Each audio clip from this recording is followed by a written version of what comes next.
આપણે આજે પંચાયતી રાજ દિવસની આપણે ઉજવણી ઓનલાઈન પ્લેટફોર્મ દ્વારા કરવાની છે। તો આપણી વચ્ચે આજના વક્તા તરીકે રજનીકાંતભાઈ કાંડ અને વિજય પ્રતાપજી કરીન આપણી વચ્ચે મુખ્ય વક્તાઓ તરીકે ઉપસ્થિત થયા છે। તો રજનીકાંતજીનો પરિચય લઈએ તો જે રાજીવ ગાંધી ફાઉન્ડેશન છે તો એની અંદર રજનીકાંતજી ઘણા સમયથી કાર્યરત છે અને એની સાથે સાથે તેઓએ આપણી વાતને માન રાખી અને ટૂંક જ સમયની અંદર આપણે સારું એવું એક વક્તવ્ય અને સારું એવું એક કાર્યક્રમનું આયોજન કર્યું।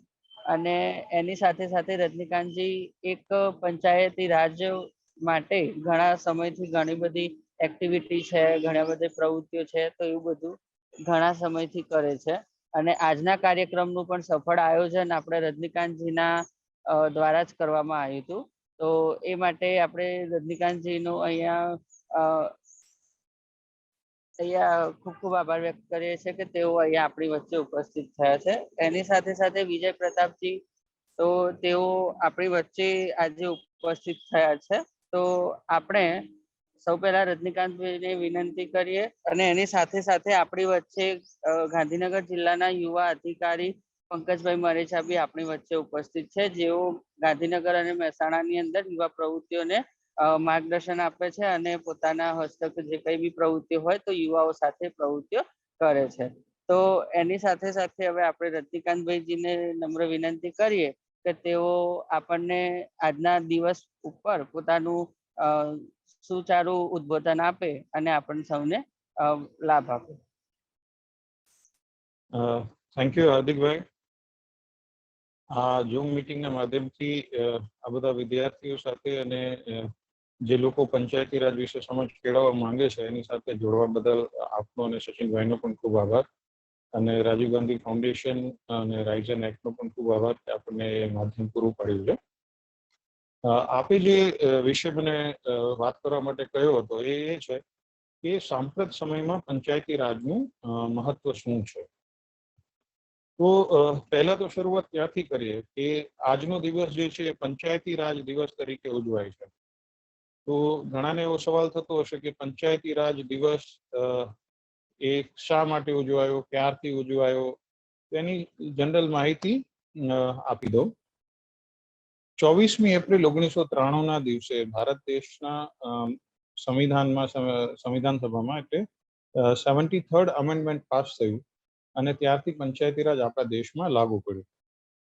એ પંચાયતી રાજ લાગુ પડવાથી આપણે સત્તાનું વિકેન્દ્રીકરણ થયું, એના લીધે એને પંચાયતી રાજ દિવસની શરૂઆત થઈ। પરંતુ એની સૌથી પહેલી ઉજવણી 24 એપ્રિલ 2010થી સત્તાવાર રીતે શરૂ થઈ, મનમોહનસિંહજી જ્યારે વડાપ્રધાન હતા ત્યારે, અને આજ સુધી એ બધા જ વર્ષે એ ઉજવાઈ રહ્યો છે। હવે મૂળ વાત પર આવીએ કે પંચાયતી રાજનું સાંપ્રત સમયમાં મહત્વ શું। તો પંચાયતી રાજને સમજવું હોય તો સૌથી પહેલી વસ્તુ એ સમજવી પડે કે પંચાયતી રાજ એટલે સત્તાનું હસ્તાંતરણ। આપણા દેશમાં પંચાયતો પહેલા પણ હતી। ગાંધીજી ગ્રામ સ્વરાજનું એક સપનું લઈને આવ્યા હતા અને રાજીવ ગાંધીજીએ એને એક આખો એક આપણે કહીએ ને એક સિસ્ટમેટિક રૂપ આપીને આપણી સામે કાયદાકીય રૂપે એને રજૂ કરવાનો આખો વિચાર ધરાવ્યો। પણ આ બધામાં જે રાજીવજી એમના સ્પીચ વખતે જ્યારે વડાપ્રધાન હતા અને આ બિલ રજૂ કરી રહ્યા હતા ત્યારે એમને એક વાત કરી હતી, એ બહુ સમજવા જેવું છે કે પંચાયતી રાજનો ખરો અર્થ જે છે એ સત્તાનું હસ્તાંતરણ છે, એટલે કે લોકોના હાથમાં સત્તા સોંપવી। હવે આ આખી પંચાયતી રાજની ઐતિહાસિક પૃષ્ઠભૂમિ જોઈએ, વાસ્તવિકતાઓ શું છે ને એને એક વાર્તાની રૂપે હું, કારણ કે વિદ્યાર્થીઓ છે તો એને શોર્ટમાં અને યાદ રહી જાય એ રીતે સમજાવીએ તો એ શૈલીમાં લઈ જવાની હું કોશિશ કરીશ। તો આપ એવું માનો કે જ્યારે માણસની ઉત્પત્તિ થઈ તો ડાર્વિનના ઉત્ક્રાંતિવાદની અનુસાર એવું કહેવાય છે કે માણસ પહેલા જંગલમાં રહેતો, એ પોતાના માટે જ જીવતો, એનો સૌથી પહેલી જરૂરિયાત હતી ખોરાક અને શેલ્ટર, એટલે રોટી કપડા મકાનની એની જે જરૂરિયાત હતી એ પૂરી કરતો થયો। પછી ધીરે ધીરે એ થોડા લોકોની સાથે મળીને ગ્રુપ બનાવીને રહેવા લાગ્યો। પછી જેમ જેમ આગળ વધતો ગયો એમ એને એ જે ગ્રુપ બનાવ્યા, જે એને વર્તુળો બનાવ્યા, જે સંગઠનો એની સાથે બનાવ્યા એના જ લોકો સાથે, તો એમાંથી એમાં કોઈને કોઈ એને પ્રતિનિધિ રૂપે નીમવાની શરૂઆત થઈ ધીરે ધીરે. આગળ જતા એ જ કબીલો બન્યો કે કબીલાઓના સરદાર બન્યા, અને એ જ સરદારો જેમ જેમ માનવોની ઉત્ક્રાંતિ થતી ગઈ એમ એ રાજાઓ બનતા ગયા, અને રાજાઓ જે છે આગળ જતા સામ્રાજ્યવાદીઓ પણ બનતા ગયા. તો આખી જે પરિસ્થિતિ છે એમાં એક વ્યક્તિની આઝાદીમાંથી ધીરે ધીરે થતા કોઈ એક વ્યક્તિનું વર્ચસ્વ એવી પરિસ્થિતિઓ ઊભી થઈ. અને આપણા દેશે એવું જોયું છે કે સામ્રાજ્યવાદી તાકાતોએ આપણા દેશ ઉપર ઘણા વર્ષો રાજ પણ કર્યું અંગ્રેજોએ. તો એ જે રાજ છે એમાંથી છૂટી અને ખરા અર્થમાં લોકશાહી, લોકોનું રાજ આવે, તો એની લડાઈ એટલે આપણો સ્વતંત્રતા સંગ્રામ. તો આ જે સ્વતંત્રતા સંગ્રામ હતો એને આપણે એવી રીતે જોઈ શકીએ કે ફક્ત અંગ્રેજો પાસેથી આઝાદી મેળવવાનો નહોતો, પણ ખરા અર્થમાં આ દેશ કઈ રીતે ચાલે, એના લોકોનો, ગરીબમાં ગરીબ લોકોનો અવાજ બને, એ નક્કી કરવા માટેનો સ્વતંત્રતા સંગ્રામ હતો. હવે એ જે સ્વતંત્રતા સંગ્રામ ચાલ્યો, તો એક સમયે ગાંધીજી એક વાત કરેલી, જ્યાંથી પંચાયતી રાજના બી વવાય છે, ગ્રામ સ્વરાજના બી વવાય છે. ગાંધીજી એવું કહેલું કે હું એક એવો દેશ બનાવવા માંગુ છું કે જેમાં ગરીબમાં ગરીબ વ્યક્તિનો અવાજ સમાયેલો હોય, અને એ વ્યક્તિને એવું લાગે કે આ દેશનું જે નિર્માણ થઈ રહ્યું છે એમાં મને પૂછવામાં આવી રહ્યું છે, મને મારી વાત સાંભળવામાં આવી રહી છે. તમે આપ જોવો છો કે લોકસભા અને વિધાનસભામાં તો દરેકે દરેક વ્યક્તિની અવાજ એના પ્રતિનિધિ રૂપે જરૂર સંભળાય છે, પણ એકો એક વ્યક્તિ પોતાની વાત રજૂ કરી શકે એટલું બધું એની સાથે ડાયરેક્ટ જોડાણ હોતું નથી. તો એ કઈ રીતે બની શકે, એ આખી રચનાઓની પ્રક્રિયાઓની જે વાત છે એ આખી પંચાયતી રાજની વાર્તા છે. તો જ્યારે સ્વતંત્રતા આંદોલન ચાલતું હતું એ સમયે વિન્સ્ટન ચર્ચિલનું એવું કહેવું હતું કે ભારત દેશને તમે આઝાદીની માંગ કરો છો, પણ તમારી પાસે આ દેશની વ્યવસ્થા ચલાવવાની કેપેસિટી નથી. જો અમે જતા રહીશું અહીંયાથી, તો બની શકે કે કદાચ તમે જાતિઓમાં, ભાગલાઓમાં વહેંચાઈ જાઓ અને તમે દેશ ચલાવી નહીં શકો. ત્યારે ગાંધીજી એવું કીધું હતું કે જેવો દેશ છે, અમને અમારો દેશ અમે જાતે ચલાવીશું, અમને સ્વતંત્ર પૂર્ણ આઝાદી જોઈએ છે, તમે આ દેશ છોડીને જતા રહો. અને પછી આપણે એની રાષ્ટ્ર નિર્માણની શરૂઆત કરી, અને રાષ્ટ્ર નિર્માણની શરૂઆતમાં સૌથી પહેલું જે પગથિયું હતું એ હતું આપણું નવા ભારતનું સંવિધાન રચવાનું. અને એ સંવિધાન 26મી જાન્યુઆરી 1950 થી લાગુ પડ્યું, અને એ સંવિધાનના આધારે આપણે લોકોને સત્તા સોંપવાની શરૂઆત કરી. જ્યાં એક સમય આપણે સંપૂર્ણ રીતે પરાધીન હતા, અંગ્રેજો આપણા ઉપર શાસન કરતા હતા, એના બદલે અમે 26મી જાન્યુઆરી 1950 સુધી ભારત જે છે એક પ્રજાસત્તાક રાષ્ટ્ર બન્યું, અને લોકોનો અવાજ એમાં આવતો થયો. પણ આજે કેમ એની વધારે ઊંડાણપૂર્વક ચર્ચા કરી રહ્યા છીએ? કારણ કે આપણે આઝાદ તો થયા, પણ એ સમયે 30 કરોડની વસ્તી, આજે આપણે એમ માનીએ કે 130 કરોડ જેટલી વસ્તી છે, તો આટલા લોકોનું પ્રતિનિધિત્વ કેટલા લોકો કરી શકે? ખાલી પ્રતિનિધિત્વ થવાથી શું એ એ બધા જ લોકોની વાચાઓ મળશે, એની આકાંક્ષાઓને, અપેક્ષાઓને? તો શક્ય નથી. ગાંધીજી એવું કહેતા કે સાચી લોકશાહી જે છે એ ઉપર બેઠેલા 2 કે 4 માણસો તો 20 માણસોથી ચાલી શકે નહીં. સાચી લોકશાહીને ચલાવવી હોય તો એ તમારે ગામમાં બેઠેલા ત્યાંના સાવ નીચેના લોકો છે, જે ગ્રામ્ય સ્તરના લોકો છે, જે વોર્ડમાં રહેતા લોકો છે, એના થકી આ દેશ ચાલવો જોઈએ, તો સાચી લોકશાહી છે એ આવી ગણાશે. તો આ જ વિચારને સાકાર કરવા માટે થઈને ભારતના પ્રથમ વડાપ્રધાન જવાહરલાલ નહેરુ જે હતા, એમને એના માટે કામ શરૂઆત કરી.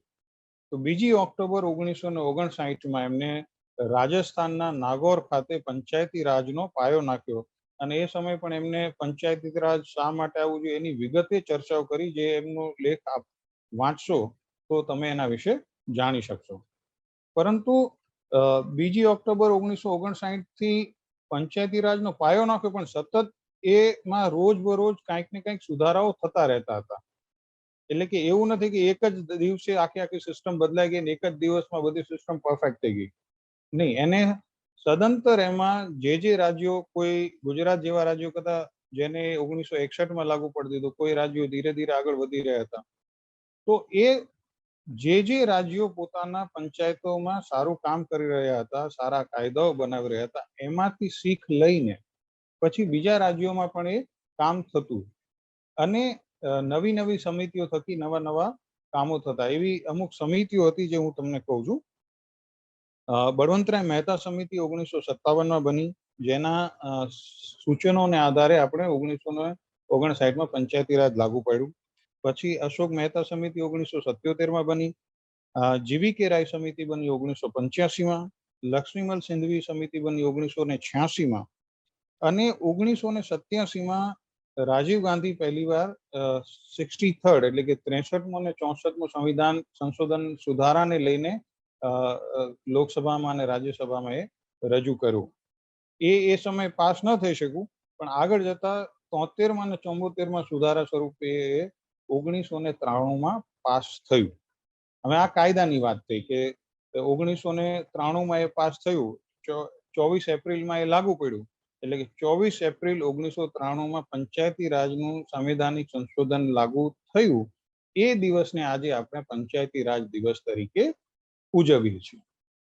તો હવે એ સમજીએ કે પંચાયતી રાજ એટલે શું અને સાંપ્રત સમયમાં એ કઈ રીતે વધારે મહત્વનું બની જાય છે. આજે આપણે વિચારીએ કે 130 કરોડ લોકો છે ભારત દેશમાં, તો કેટલા લોકો એનું પ્રતિનિધિત્વ કરી શકે. એક ઉદાહરણ આપીએ કે એક 10 લાખની વસ્તીનો એરિયા હોય તો એની આકાંક્ષાઓ, એની અપેક્ષાઓ શું એક માણસ રજૂ કરી શકે? આગળ જઈએ તો 1 કરોડ વ્યક્તિ હોય, એની અપેક્ષાઓ કે આકાંક્ષાઓ શું એક વ્યક્તિ રજૂ કરી શકવાનો? તો જ્યારે પંચાયતી રાજ આવ્યું એ પહેલા પરિસ્થિતિ એવી હતી કે ભારત દેશમાં ચૂંટાયેલા પ્રતિનિધિઓની સંખ્યા લગભગ 5000 જેટલી હતી. તો આ 5000 લોકો 70-80 કરોડ લોકોનો અવાજ કઈ રીતે કરી શકે, કઈ રીતે એ પ્રતિનિધિત્વ કરી શકે, એ એક સવાલ હતો. એટલે સિસ્ટમેટિકલી એને સંરચનાઓ થ્રુ, કાયદાઓ થ્રુ એને નીચે સુધી પહોંચાડવાની જરૂરિયાત હતી. અને એ જરૂરિયાત રાજીવ ગાંધીજી ખૂબ સારી રીતે ઓળખતા હતા. જે ગાંધીજીએ ગ્રામ સ્વરાજનો કન્સેપ્ટ આપ્યો તો એને પણ સારી રીતે સમજતા હતા, અને એટલે એમને એને કાયદાનું રૂપ આપવાની શરૂઆત કરી. તો એ જ્યારે કાયદાના રૂપ આપવાની શરૂઆત કરે છે ત્યારે રાજીવજી એમની સ્પીચમાં કહે છે કે અમે જે આ પંચાયતી રાજ લાવી રહ્યા છીએ, એ પંચાયતી રાજ ભારતના બંધારણ બનાવવાની જેટલી મોટી સિદ્ધિ છે એટલી જ મોટી સિદ્ધિ આ પંચાયતી રાજનો કાયદો બનાવવાની છે. શા માટે છે? કે ખરા અર્થમાં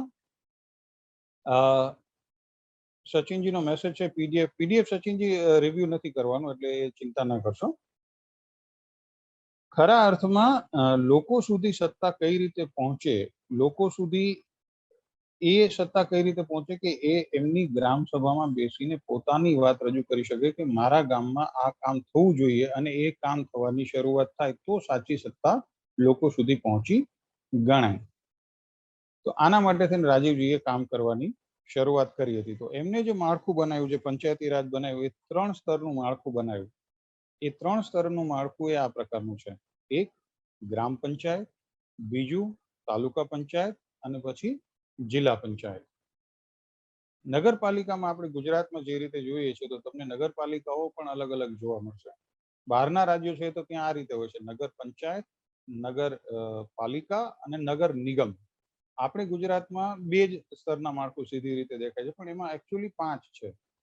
એક છે મહાનગરપાલિકા, અને બીજા 4 છે એ છે નગરપાલિકાઓ. પણ આપણા ગુજરાતની જે 159 નગરપાલિકાઓ છે એને A, B, C અને D કેટેગરીમાં વહેંચી છે, જેથી કરીને એનો એ વહીવટ જનસંખ્યાને આધારે એને વહેંચી અને એનો વહીવટ સુચારુ રૂપે ચાલી શકે.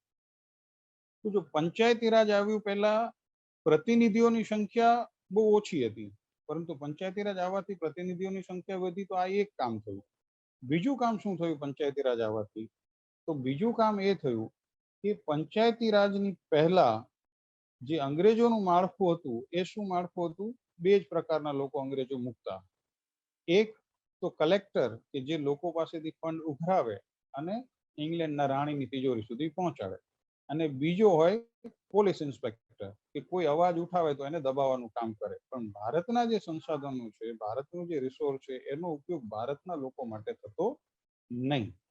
તો પંચાયતી રાજનો આ કાયદો લાગુ પડ્યો એટલે પંચાયતોને 3 પ્રકારના મૂળ અધિકારો મળ્યા. આની પહેલા પંચો અને પંચાયતો હતી, પણ એની પાસે આ અધિકારો નહોતા, એટલે એ કઈ વિકાસના કામો કરી શકતી નહીં. પરંતુ પંચાયતી રાજ એક્ટ લાગુ પડતા એને વિકાસના કામો કરવા માટે 3 વસ્તુઓ મળી છે. પહેલું મળે છે ફંડ, બીજું મળે છે ફંક્શન અને ત્રીજું મળે છે ફંક્શનરી.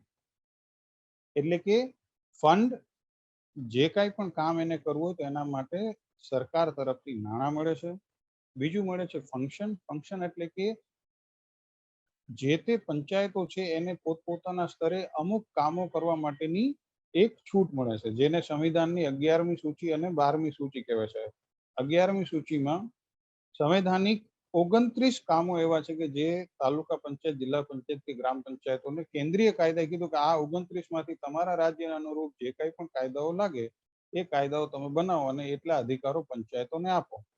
અને એવી જ રીતે 12મી અનુસૂચિમાં એવું કીધું કે નગરપાલિકાઓ માટે આ 19 વિષયો છે, 18 વિષયો છે, તો એ 18 વિષયોમાંથી જે તમને રાજ્યને કાયદાઓ લાગે એ અનુસાર કામ કરતા જાઓ. એટલે કે પૈસા મળ્યા, એના માટેના કામની યાદી મળી અને સાથે કામો કરવા માટે થઈને હવે એમને કર્મચારીઓ પણ મળતા થયા. તો આ રીતે જે પંચાયતો સામાન્ય રૂપે ન્યાય બાબતોની જ ચર્ચાઓ કરતી હતી એ પંચાયતો હવે વિકાસના કામો કરતી પણ થઈ ગઈ. એના માટે એને ધન, કર્મચારી અને કામો મળતા થયા. હવે એનું વધારેનું ઊંડાણ સમજીએ તો આ કામો મળવાથી શું થયું, એ કામો નક્કી ક્યાં કરવા, એની ચર્ચાઓ ક્યાં થવી, તો એ બધી જે ચર્ચાઓ છે એ ગ્રામ સભામાં થવી જોઈએ. હવે કોઈને લાગે કે ગ્રામ સભા એટલે શું? ઘણા ખરા વિદ્યાર્થીઓ, આપ તો કોલેજમાં ભણો છો એટલે ઘણા જીપીએસસી અને અલગ અલગ એક્ઝામની તૈયારી કરતા હશો નોકરી માટેની, તો તમે પંચાયતી રાજ વિશે ઘણું વાંચેલું પણ હશે.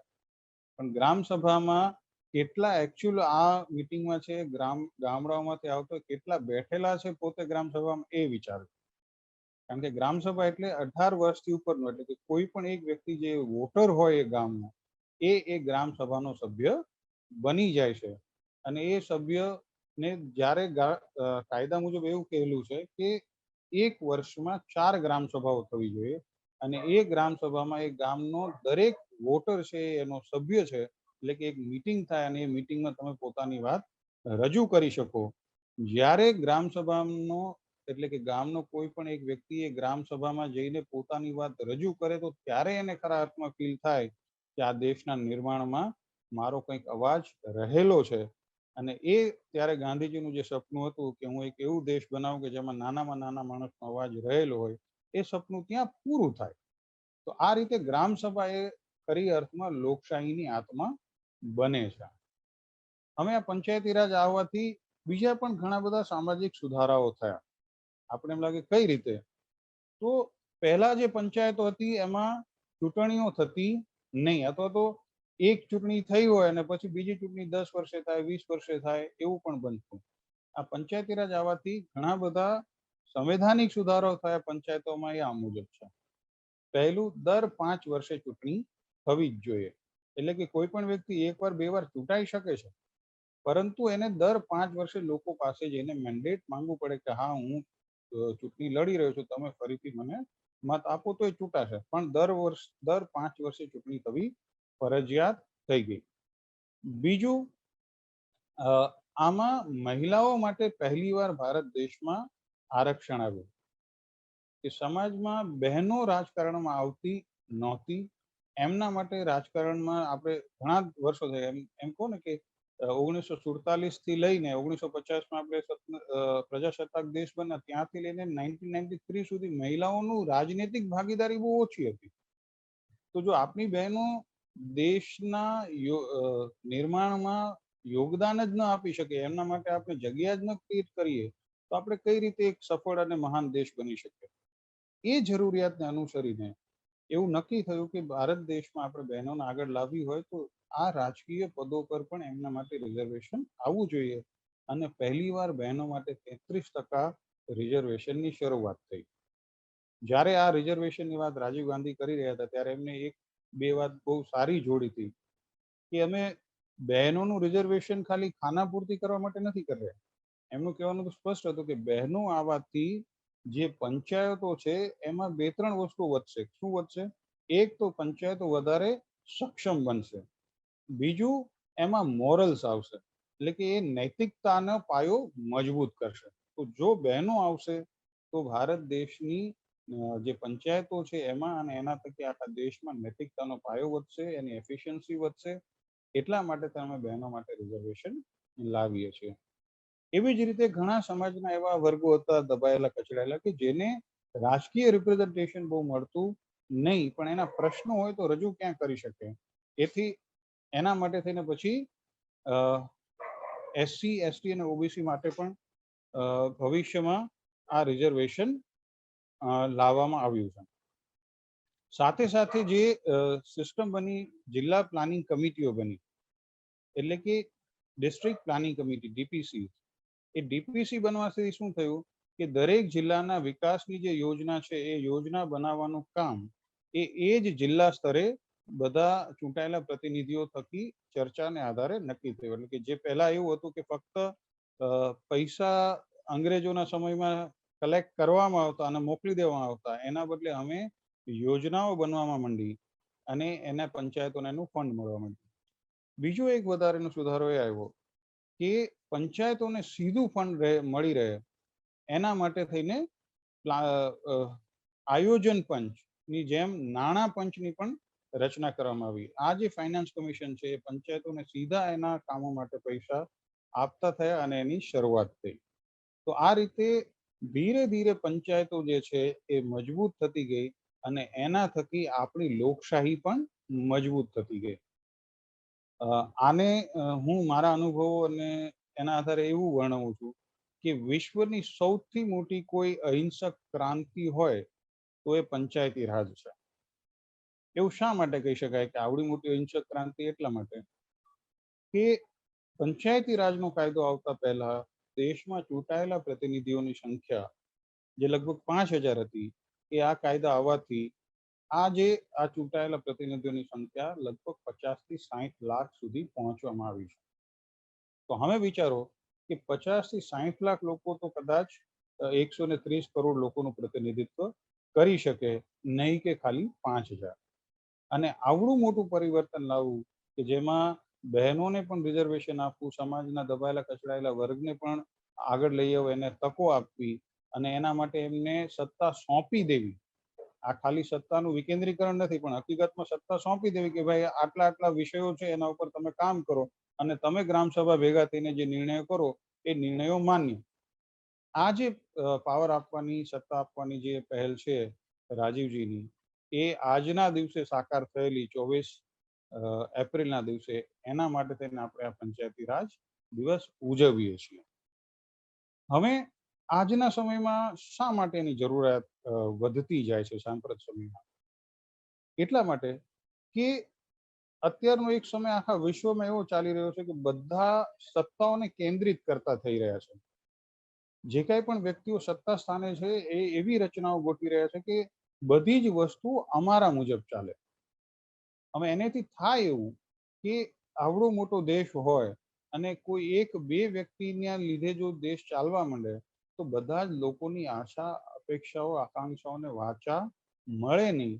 અને એ વાચાઓ ન મળતા લોકોની પીડાઓ વધતી જાય. જો એ પીડાઓ વધતી જાય તો એનો જવાબ શું છે કે એનું સોલ્યુશન શું છે? એનું સોલ્યુશન છે લોકોને સાંભળવા. લોકોને સાંભળવા કઈ રીતે? તો એનો રસ્તો છે પંચાયતી રાજ. આજે આપણે કાંઈ પણ કામ કરવું હોય ગામમાં, હું એકલો આવીને, દાખલા તરીકે હું કોઈ મોટો નેતા હોય, હું આવીને કહી દઉં કે હા ગામમાં આમ આમ થશે. ગામને શેની જરૂરિયાત છે એ કોણ પૂછશે?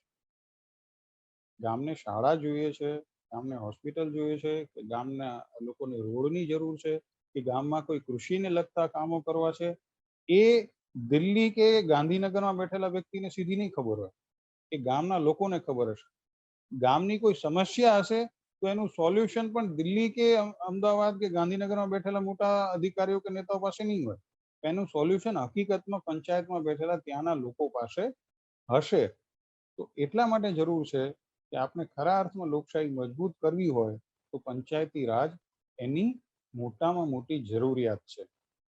અને ગ્રામ સભામાં ખરા અર્થમાં જ્યારે લોકો લોકશાહીની ઢબે ચર્ચા કરશે અને એ ચર્ચાઓને અંતે પોતાના પ્રશ્નોનું નિરાકરણ શોધશે, તો આપણી લોકશાહી મજબૂત થશે. અને એ જે ગ્રામસભાની ચર્ચામાં જે લોકો ભાગ લઈ રહ્યા છે એ ભારત દેશના નાગરિકો પણ એક નાગરિક તરીકે સશક્ત બનશે. એટલા માટે તેને આજે પંચાયતી રાજની જરૂરિયાત છે. અને આ પંચાયતી રાજ જેટલું મજબૂત થતું જશે એટલો આપણા દેશની લોકશાહી મજબૂત થશે અને એટલું જ આપણા દેશની લોકશાહી પણ મજબૂત થશે અને આપણો દેશ પણ મજબૂત થશે. હું વધારે ચર્ચાઓમાં નહીં જતા મારી વાત અહીંયા અટકાવું છું અને આપણા સૌના સિનિયર સાથી એવા વિજય પ્રતાપજીને કહું છું કે એમના જીવનના અનુભવો કે જેમાં એ સત્તાના વિકેન્દ્રીકરણ, સત્તાના હસ્તાંતરણ માટેના જે સંઘર્ષો એમણે કર્યા છે એ વાત અહીંયા રજૂ કરે. હું એ જ વાતને હિન્દીમાં એકવાર બોલી દઈશ જેથી કરીને વિજય પ્રતાપજી એને समझी सके। विजय प्रताप जी ने अपना जीवन काफी संघर्षों में बिताया है, जहाँ पे वो सत्ता सही हाथों में रहे, सत्ता विकेंद्रीकरण हो और लोगों को कैसे ताकतवर बनाया जाए ताकि हमारे देश की लोकशाही मजबूत हो, हमारा जनतंत्र मजबूत हो, उसके लिए उन्होंने खूब काम किया है। तो इसीलिए मैं इनवाइट करता हूँ कि आज की इस बात में हमें भी थोड़ा गाइड करें। जी विजय जी, विजय प्रताप। धन्यवाद रजनीकांत जी, विजय महाजन जी तथा अन्य साथी लोगों। ये आज का दिन अपने आप में बहुत ऐतिहासिक दिन है, क्योंकि जो राष्ट्रीय आंदोलन का सपना था, ग्राम स्वराज हो, सत्ता लोगों के हाथ में सीधे हो, उसके लिए ये दिन मनाया जाता है। और हालांकि पंचायत 73वां संशोधन जो है वो 93 में पास हो गया था, लेकिन हमारे पूर्व प्रधानमंत्री मनमोहन सिंह जी को लगा कि इसको हर साल एक उत्सव, लोकतंत्र के उत्सव के तौर पे इसको मनाया जाना चाहिए। तो 2010 के बाद से ये पंचायत राज दिवस के तौर पे मनाया जाता है।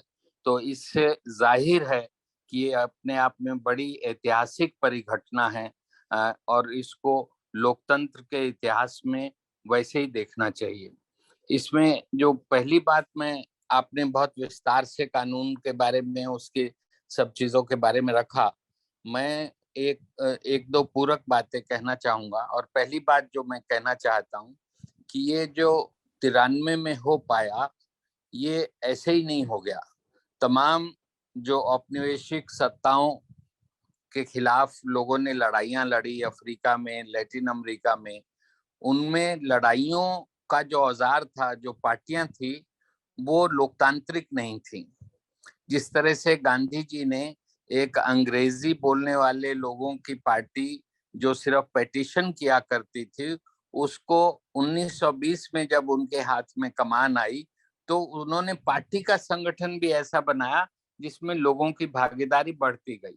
उसमें कई लिखित और अलिखित नियम बनाए कि जैसे नीचे तक की कमेटियां बनाना, उसमें गांव के लोगों का 50% आरक्षण करना, महिलाओं को सायास लाना, अहिंसक रास्ते पे चलना, जो एकादश व्रत की बात है, वो एक ऐसी संस्कृति बनाती है जो गांधी जी जिस पे बहुत जोर देते थे। वो कांग्रेस के संविधान का हिस्सा नहीं था एकादश व्रत, लेकिन एक जो व्यापक राजनीतिक संस्कृति थी, उसमें इस बात पे, सर्वधर्म की प्रार्थना की बात पे बहुत जोर दिया जाता था, जिससे ये माहौल बना कि जो हाशिए के तबके हैं वो भी कांग्रेस में शामिल हों और जो महिलाएं हैं वो भी कांग्रेस में शामिल हों, किसान, शिल्पकार जातियां, गरीब, ये सब कांग्रेस में शामिल हों। तो राष्ट्रीय आंदोलन का जो करेक्टर था वो अपने आप में आम जन का करेक्टर बना, लेकिन उसके बावजूद एक मानव स्वभाव की ये कमी रहती है कि वो अपने हाथ में आई सत्ता को आसानी से सौंपता नहीं। रजनीकांत जी ने कई कमेटियों का मेहता जी की कमेटी जो है वो 57 में बन गई थी, और उसके बावजूद लगातार जो है आज भी जो संविधान संशोधन के हिसाब से 73वें के 29 ऐसे मुद्दे हैं जिस पे गांव को सत्ता सौंप दी जानी चाहिए, लेकिन बहुत से राज्यों में आपके राज्य सहित उस तरह से सत्ता नहीं सौंपी जा रही, और सत्ता जो है वो केंद्रीय ही आदेश आ जाता है। वो आदेश की शक्ल में टेक्निकली चाहे ना हो, लेकिन वो आदेश जैसा ही होता है कि आप इन मुद्दों पे बात करिए, इन पे जो है प्रस्ताव पारित करिए। तो वास्तविक सत्ता देने में लोगों को संगठित होके, सजग होके अपने अधिकार के लिए लगातार लड़ाई करनी पड़ती है, संघर्ष करना पड़ता है। और जो सत्ता मिल जाए उसको फिर ऐसे ढंग से इस्तेमाल करना पड़ता है, जैसा कि रजनीकांत जी ने कहा, दिल्ली और गांधीनगर के लोगों को नहीं मालूम होगा, तो उसके लागू करने में, क्रियान्वयन करने में हम लोगों को दिखना चाहिए, साफ साफ वो फर्क दिखना चाहिए कि हमने उस सत्ता का जनता के लिए इस्तेमाल किया। इसीलिए ये संशोधन में जो वास्तविक सत्ता है वो ग्राम सभा के पास है। इसीलिए जहां वास्तव में ये लागू हो सका है लोगों के उपक्रम से, वहां से एक नारा निकला बड़ा सुंदर। मेडा लेखा में इसके आदिवासी वो समाज में बहुत प्रयोग हुए हैं इन कानूनों का इस्तेमाल करने में। तो उनका नारा है, दिल्ली में हमारा राज और गांव में हम ही सरकार। दिल्ली में हमारी सरकार, गांव में हम ही सरकार। यानी ग्राम सभा जो है वो अपने आप में सरकार की शक्ल है, और उसमें पंचायत राज जो है वो उसकी कैबिनेट जैसा है। तो ये जो नारे में निहित भाव है, इसको हम लोगों को अपने हिसाब से वास्तविक एक रूप देना होगा। और हम लोगों का जो राष्ट्रीय आंदोलन की विरासत है वो ऐसी है जिसमें अंतिम व्यक्ति और पूरा समाज दोनों के बारे में एक साथ सोचा जाता था। कुछ अपने यहाँ जो जाति का अस्पृश्यता का रोग है, कोड है, उस पे राष्ट्रीय आंदोलन ही ऐसा था जो ब्रिटिशर्स से आजादी दिलाने में और सामाजिक आजादी दिलाने में दोनों पे एक साथ काम कर रहा था। नहीं तो कई ऐसे आंदोलन हुए हैं जो सामाजिक आजादी के लिए, जाति के खिलाफ, अस्पृश्यता के खिलाफ काम कर रहे थे। तो वो फिर ब्रिटिश राज के खिलाफ उतना सक्रिय नहीं हो पाते थे, उतना मुखर नहीं हो पाते थे। उनमें से कई संगठन, एक संगठन का आस्था पत्र है, शपथ पत्र, तो उसमें सत्य शोधक समाज का, तो उसमें जो प्रतिज्ञाएं हैं, एक प्रतिज्ञा है कि ब्रिटिश राज के प्रति स्वामी भक्ति। तो ये एक सीमा हो जाती है। हमारे यहाँ सामाजिक आजादी की लड़ाई भी इतनी मुश्किल है कि उसके लड़ने वालों लोगों को लगता था कि पहले हम इसी को लड़ लें, उसके बाद हम जो है राजनीतिक आजादी की लड़ाई लड़ेंगे। लेकिन हम जिस विरासत से अपने आप को जोड़ते हैं, गांधी की, और गांधी के बाद सरदार पटेल और नेहरू और सुभाष, इन सब लोगों ने दोनों तरह की लड़ाई को, सामाजिक लड़ाई और राजनीतिक आजादी की लड़ाई और सामाजिक आजादी की लड़ाई, दोनों को एक साथ लड़ा। और हमको एक आत्मनिरीक्षण भी करना चाहिए कि इतने बरस क्यों लगे। अगर जिस तरह से गांधी जी ने अस्पृश्यता के खिलाफ आंदोलन चलाया, जिस तरह से पूना पैक्ट हुआ, तो जितना आरक्षण दलित समाज के नेता बाबा साहब मांग रहे थे, उससे दुगना आरक्षण दिया गया। और उस आरक्षण देने में उस समय के जो हिंदू महासभा के नेता थे, उनके भी दस्तखत कराए गए। यानी अपर कास्ट ने अपने विशेषाधिकार को स्वतः छोड़ के, और जो दलित समाज है उसको विशेष अवसर के सिद्धांत को कबूल किया। अगर ये मन से लगातार इस तरह की धारा चलती रहती मजबूती से गांधी जी के बाद भी, तो फिर हमारे लिए संविधान में तभी गांव का स्वराज का सपना ठोस रूप में रखना आसान हो जाता। क्योंकि अस्पृश्य और दलित समाज को हम पूरी जनता उतने खुले दिल से स्वीकार नहीं कर पाई थी जितने कैसे गांधी जी चाहते थे। इस वजह से एक तरह का समाज के एक हिस्से में एक तरह का संकोच बना रहा ग्राम स्वराज के प्रति। लेकिन धीरे धीरे वोट राज के माध्यम से कांग्रेस के नेतृत्व ने इन चीजों के खिलाफ जिस हद तक काम किया, और समाजवादी आंदोलन ने भी जाति के प्रश्न को उठाया, तो उसके कुल असर से धीरे धीरे इस ओर गाड़ी बढ़ी। समाजवादी आंदोलन का नारा होता था, पहले चुनाव में 1952 में उन्होंने नारा लगाया कि चौखंबा राज होना चाहिए, जिसमें दिल्ली का राज होगा, प्रांत का राज होगा, जिले पे राज होगा और गांव में राज होगा। तो 4 खंभों की बात की, यानी उस समय के पक्ष और विपक्ष, ये एक प्रभाव के हिसाब से समाजवादी आंदोलन काफी सशक्त आंदोलन था, क्योंकि राष्ट्रीय आंदोलन का ही हिस्सा थे। और जब राष्ट्रीय आंदोलन में वो लोग थे तो नेहरू जी, सुभाष, वो समाजवादियों के नेता माने जाते थे, बावजूद इसके कि उनका जो उप संगठन था कांग्रेस पार्टी में, कांग्रेस सोशलिस्ट पार्टी, उसका वो लोग हिस्सा नहीं थे। उसके बावजूद नेहरू जी इनके भी संरक्षक जैसे माने जाते थे। तो यानी आजादी के बाद भी एक बड़ी राजनीतिक शक्ति जो विपक्ष में थी, वो भी विकेंद्रीकरण, ग्राम स्वराज की बात करती थी, गांधी जी की बात करती थी। तो इस तरह के सामूहिक दबाव के लिए हम लोग लगातार लड़े, लेकिन अभी का जो राजनीतिक माहौल है, उसमें एक जो नारा चलता है, एक चाल का अनुवर्तित्व।